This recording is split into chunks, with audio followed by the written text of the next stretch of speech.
happened? He said they got separated, and one of them had his foot stuck under a rock for like 5 days. Oh.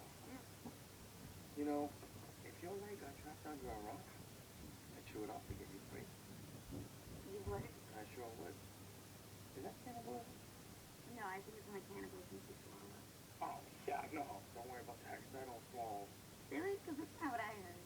Well, it's not true, okay? I'm a fucking classy broad.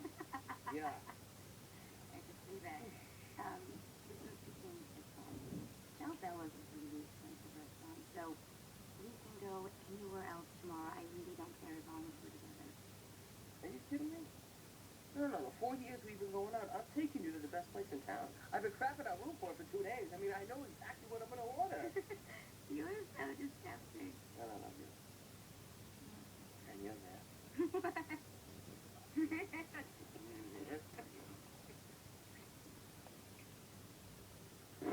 Wow! Fucking cocksucker motherfucker! I don't understand. I really Oh, don't. 35 man. years old and you're still scared of a little thunder. I am not.